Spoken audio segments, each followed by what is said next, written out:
Students, welcome to the channel. आज atomic structure का और एक पार्ट आने जा रहा है। राइट, इससे पहले हमने डिस्कस किया atomic number, isotopes and isobars पहली वीडियो में। फिर हमने डिस्कस किया कॉन्सेप्ट ऑफ शेल्स, सब शेल्स एंड ऑर्बिटल्स, वो भी मैंने बताया आपको। तीसरी वीडियो में हमने डिस्कस किया था dual nature of matter and light and D Broglie relationship, right, और डी ब्रॉय वेवलेंथ, वो भी हमने पढ़ी थी। राइट, अब आज हमने पढ़ना था हाइजेनबर्ग्स अनसर्टेनिटी प्रिंसिपल एंड उसके आगे जो चीज़ है। बट उससे पहले हम स्टार्ट करेंगे, उससे पहले इन सब चीज़ों से पहले हम पढ़ेंगे Rutherford model of atom, because वो बेस बन जाते हैं। उसके बाद हम पढ़ेंगे बोर्स मॉडल ऑफ एटम, वो बेस बन जाता है for the rest of the things in this syllabus. Right, so पहले हम वही देख लेते हैं, उसके बाद हम बाकी सारी चीज़ें भी कर लेंगे। राइट, सो पहले हम देखते हैं what is Rutherford model of atom, वो क्या है एंड व्हाट डज इट से अस।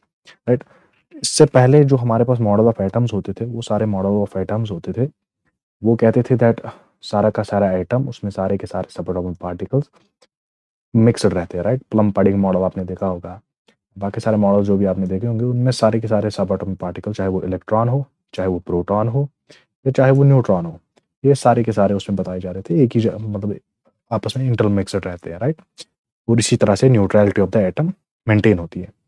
But Rutherford model of atom ऐसा पहला मॉडल था जिसने दिया nuclear model of atom. Right, nuclear model.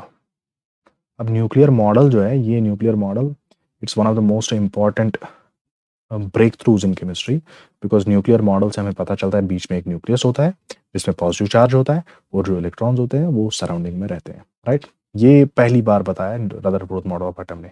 Even तो ये डिस्कार्डेड मॉडल है, बट स्टिल इसकी इंपॉर्टेंस इतनी है that it is yet taught to us, because it was the thing that proved to us that there's a nucleus in the center and जो बाकी सब electrons होते हैं वो इन ऑर्बिट्स में रहते हैं। राइट, तो ये पहला मॉडल था ऐसा जिसने इस वाले कन्वेंशनल व्यू ऑफ एटम को डिस्कार्ड कर दिया।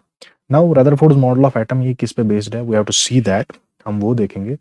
बिकॉज अगर हम वो एक्सपेरिमेंट देखेंगे जहाँ से ये डिड्यूस हुआ, then we will be able to understand क्यों हमें ऐसा लगता है, क्यों हमें ऐसा पता चला दैट न्यूक्लियस सेंटर में होता है और इलेक्ट्रॉन्स बाहर होते हैं। राइट, पहले हम एक्सपेरिमेंटल सेटअप देख लेते हैं। एक्सपेरिमेंटल सेटअप में हमने क्या देखना है, उसमें रदरफोर्ड ने एक काम किया, उसने एक गोल्ड फॉइल ली जिसकी थिकनेस थी 10⁻⁻7 मीटर्स।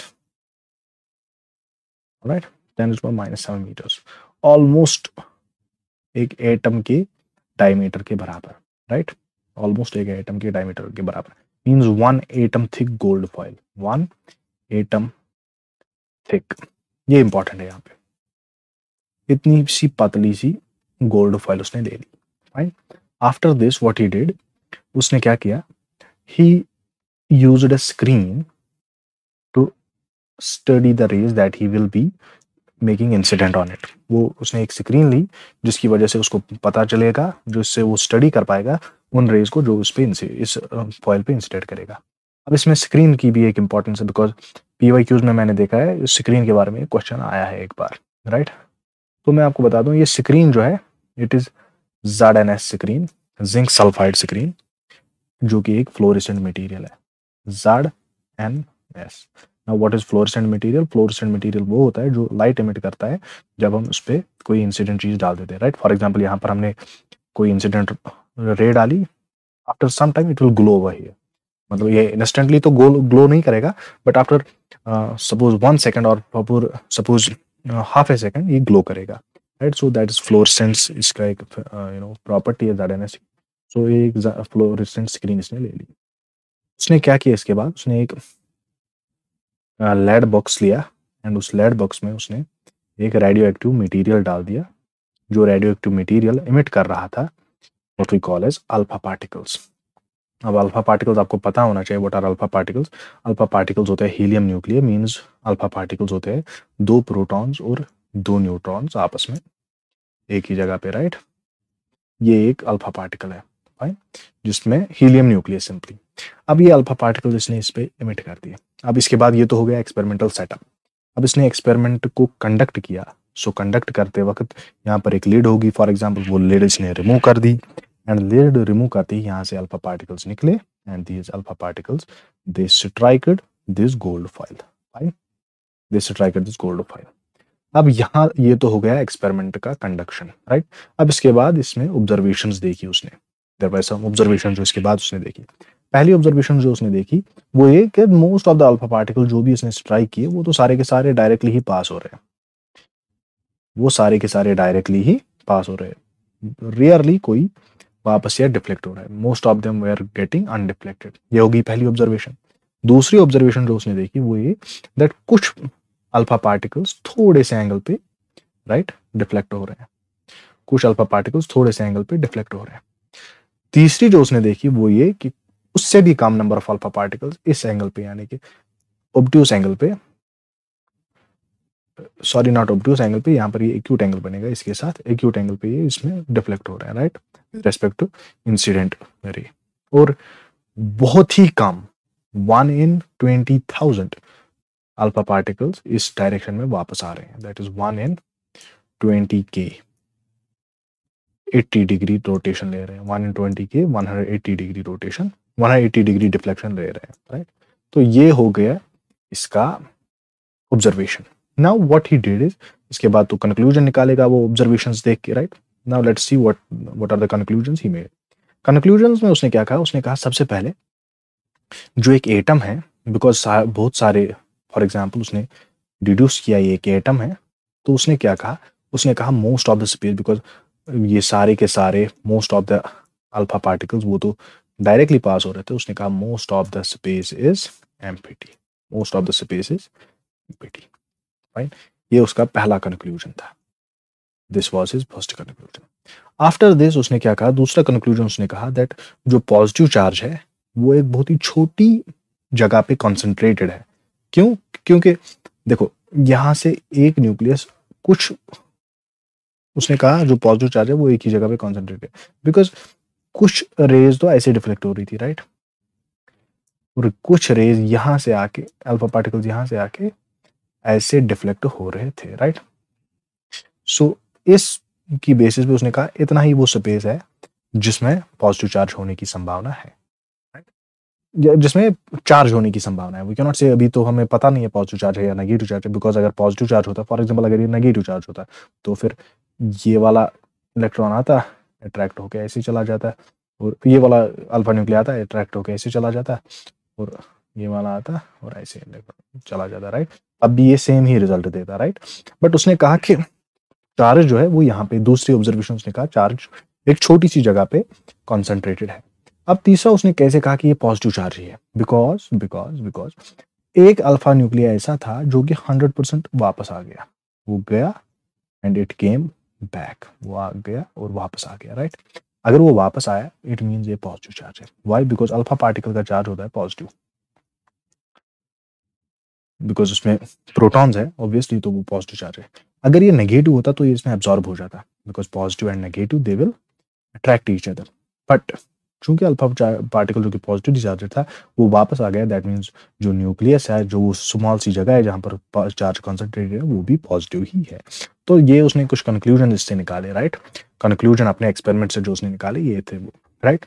आफ्टर दिस उसने क्या कहा, उसने कहा अब मैं एक मॉडल ऑफ एटम दूंगा जो कि डिफरेंट होगा then conventional model of atom से। अब वो मॉडल उसने क्या दिया, उसने कहा कि जो प्रोटॉन्स एंड न्यूट्रॉन्स होते हैं वो न्यूक्लियस, उसने तो नहीं कहा प्रोटॉन्स एंड न्यूट्रॉन्स, उसने कहा जो पॉजिटिव चार्ज होता है वो होता है concentrated in the centre, right.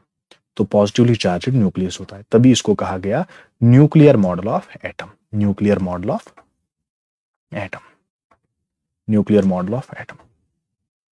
अब उसने कहा, क्या कहा, उसने कहा जो इलेक्ट्रॉन्स है वो भी तो होने चाहिए ना, लेकिन इलेक्ट्रॉन्स उसने कहा वो सराउंडिंग में। अब वो सराउंडिंग में ऐसे ही नहीं कह सकता था, उसने कहा ये रोटेट कर रहे हैं, ये ऑर्बिट कर रहे हैं, ये रिवॉल्व कर रहे हैं around this nucleus in circular orbits.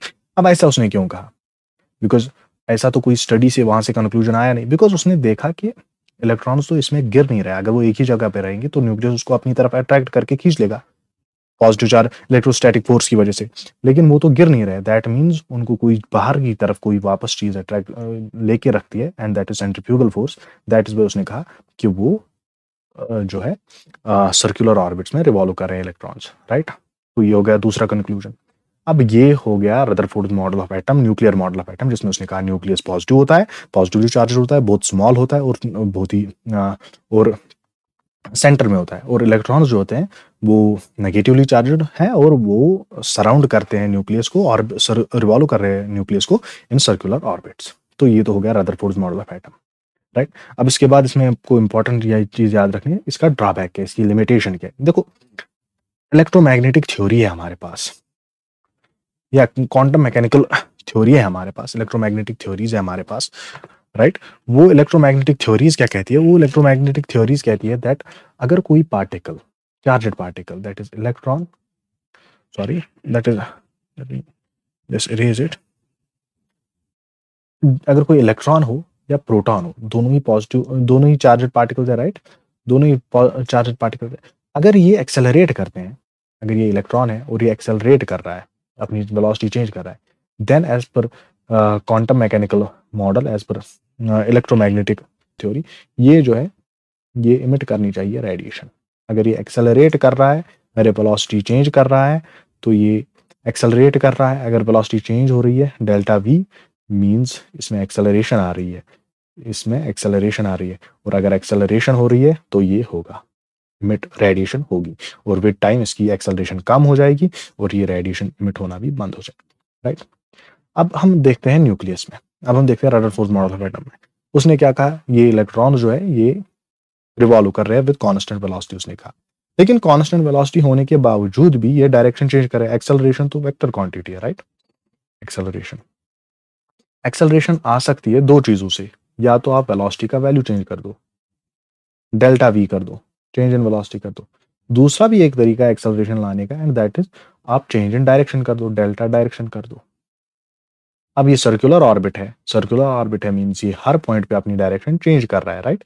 अगर हर पॉइंट पे अपनी डायरेक्शन चेंज कर रहा है मींस एक्सेलरेशन आ रही है, एक्सेलरेशन आ रही है, तो फिर ये अपना ये फिर इलेक्ट्रोमैग्नेटिक रेडिएशन इमिट करना चाहिए। अगर इलेक्ट्रोमैग्नेटिक रेडिएशन इमिट करना चाहिए तो फिर विद टाइम इसकी एनर्जी कम होनी चाहिए, और अगर कम हो जाएगी एनर्जी तो फिर ये विद टाइम ये न्यूक्लियस के क्लोज होता जाएगा, and with in span of 10⁻⁸ seconds, 10⁻⁸ seconds, बहुत ही कम टाइम में, यानी कि एक सेकंड के ऑलमोस्ट मिलियन, तो almost 100, almost 10 million, I will say almost, आप समझ लीजिए 1 अपॉन दिस, ऑलमोस्ट